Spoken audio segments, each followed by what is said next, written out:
Hello students, today we are going to discuss a very interesting and important class of kingdom fungi, that is Basidiomycetes or club fungi, and this class of fungus is really very interesting. So let's start.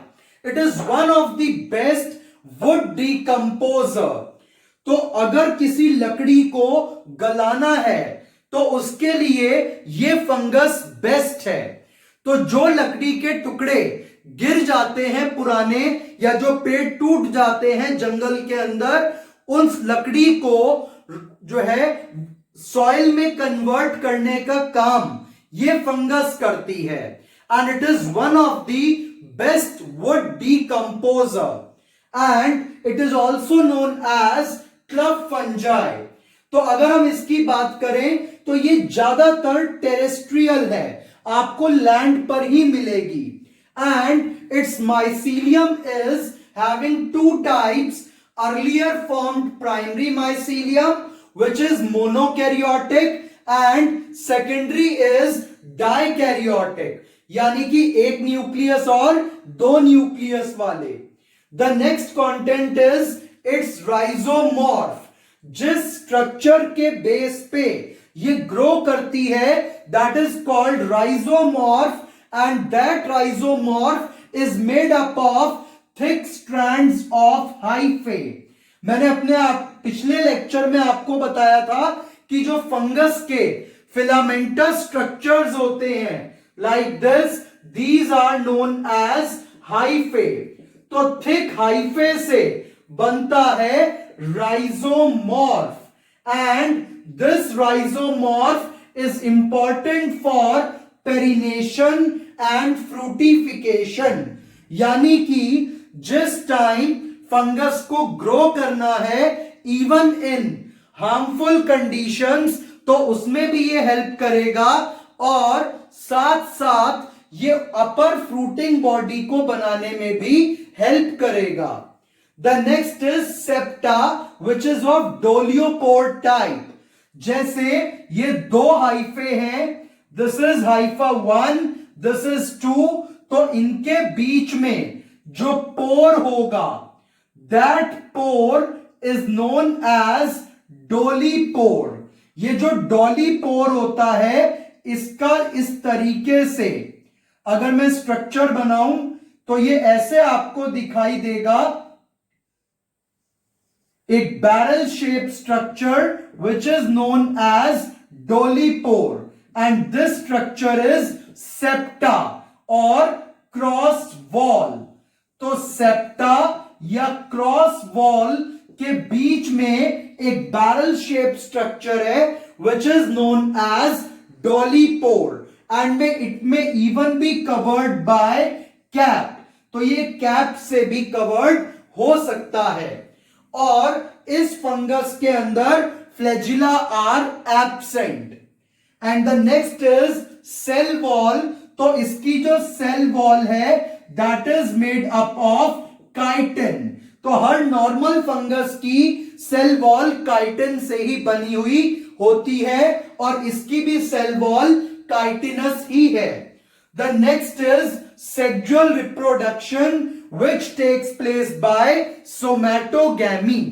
इस fungus की class में sex organs are absent.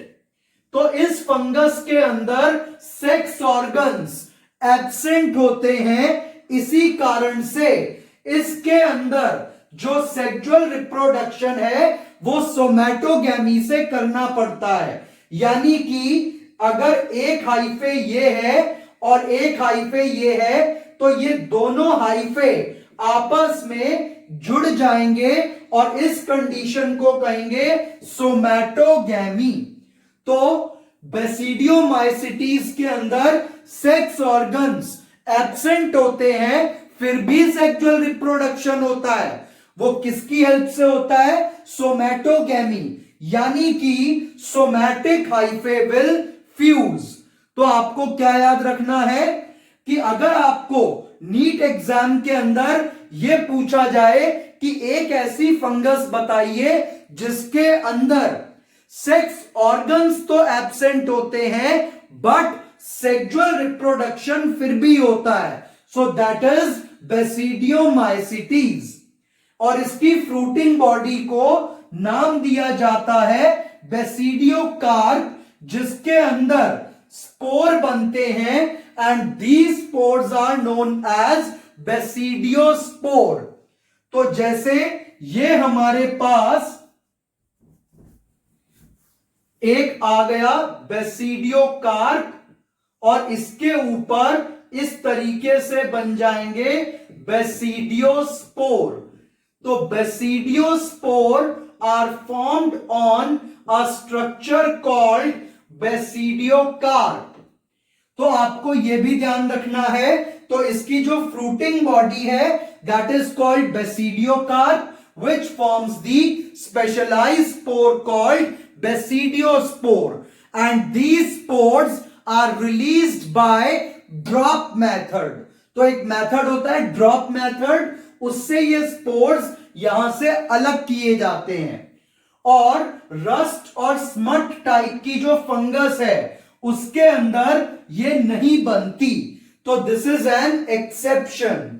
और इसके examples आ जाते हैं Puccinia, Ustilago, puff balls, mushrooms. और mushrooms आप अच्छे से जानते ही हैं कि कितना इंपॉर्टेंट है हमारे डाइटरी फाइबर्स के लिए भी।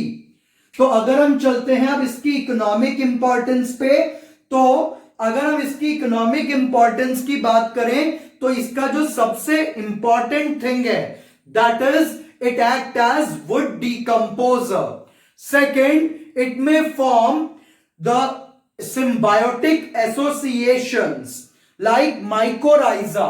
It may even used in drugs. तो दवाई बनाने के लिए, फूड प्रोडक्ट तैयार करने के लिए, ड्रग्स तैयार करने के लिए, और जो पॉल्यूशन इंडिकेटर्स तैयार करने के लिए ये हेल्प करता है। और देखें अगर इसके अंदर, तो फर्स्ट जो टाइप है that is Puccinia graminis tritici. This is very important for the NEET exam. तो ये कॉज करता है black stem rust of wheat. तो अगर आपको एग्जाम में ये क्वेश्चन आ जाए कि रस्ट फंगस का नाम बताइए, तो रस्ट के लिए आप नाम याद रखेंगे पक्सीनिया। तो Puccinia is meant as rust fungus and Ustilago is known as smut fungus. तो रस्ट और स्मट ये दो टाइप की फंगस मोस्ट इंपॉर्टेंट है फॉर नीट एग्जामिनेशन, क्योंकि इस पे प्रीवियस ईयर्स में भी काफी क्वेश्चन पूछे जाते हैं कि रस्ट कौन सी फंगस कॉज करती है, पक्सीनिया, और स्मट कॉज करती है अस्टिलैगो। और पक्सीनिया व्हीट के अंदर इफेक्ट करती है, बारबेरी में इफेक्ट करती है, उसके साथ साथ कॉफी को भी इफेक्ट करती है। तो व्हीट एंड बारबेरी इसके दो होस्ट होते हैं। तो puccinia has two host that is wheat and barberry. और अगर हम बात करें अस्टिलैगो की, तो इसके अंदर दो टाइप के स्मट्स बनते हैं, एक लूज और एक कवर्ड। तो जैसे ये व्हीट है, तो व्हीट के अंदर तो बनेंगे इसके लूज स्मट, इस तरीके के ब्लैक कलर के कॉर्पसल्स दिखाई देंगे which are known as loose smut. और अगर हम बार्ले की बात करें, तो बार्ले के अंदर इसके जो स्मट्स होते हैं they are covered. So these are covered by these strands of barley. So these are covered smuts of barley and these are loose smuts of wheat. And the next category is toadstools, which is known as poisonous mushroom. और इसको हम जो हमारे पास एमेनिटा सिजेरिया नाम की एक टोडस्टूल है, एमेनिटा सिजेरिया, इसी टोडस्टूल को देकर के जो रोमन एम्परर थे सीजर, उनको मारा गया था। तो आपने ये नाम जरूर सुना होगा अपने इंग्लिश की बुक्स में या एसएसटी की बुक्स में। जूलियस एंड सीजर का एक प्ले भी आता है। तो जो रोमन एम्परर थे सीजर, उनको यही टोडस्टूल फंगस एमेनिटा सिजेरिया देकर के मारा गया था। So this is again an important point which is based on historical background. The next is puffball और टोडस्टूल को हेल्यूसिनोजन की तरह भी यूज किया जाता है। And puff balls are edible, इसको खाने में प्रयोग किया जाता है और साथ साथ इससे मेडिसिन भी बनाई जाती हैं because it has anti cancer properties. And the last category we are studying here is mushroom which is edible in nature. और कॉमन मशरूम को हम जानते हैं अगैरिकस कैम्पेस्ट्रिस के नाम से। और भी बहुत सारी मशरूम्स मार्केट में अवेलेबल रहती हैं जैसे कि oyster mushroom, white button mushroom, but the most common is Agaricus campestris और कॉमन मशरूम। इसका ऊपर का जो कलर है that is little bit creamish in color and its pileus gills and stipe is eaten। और नीचे जो राइजोइड वाला पार्ट है या राइजोमॉर्फ वाला पार्ट है, it absorbs the nutrients from the ground। और अगर आप इस फंगस की खेती करते हैं तो आपके पास अगर जगह अपनी है तो 2.5 से 3 लाख रुपए के कंपोस्ट बैग्स लगा करके तो आप इजीली 4-5 लाख रुपए इजीली कमा सकते हैं इस फंगस की खेती करके। इसको एग्रीकल्चर में ला करके it is a very beneficial business. तो जो लोग बिजनेस करना चाहते हैं मशरूम का, वो भी एक काफी अच्छा बिजनेस माना जाता है। और जो टोडस्टूल है और मशरूम है वो कुछ कुछ देखने में एक जैसे लगते हैं। तो टोडस्टूल जहरीले होते हैं और जबकि जो मशरूम्स है वो जहरीले नहीं होते, आप उसको खा सकते हैं। तो आपको ये सब चीजें भी ध्यान रखनी है। Thank you.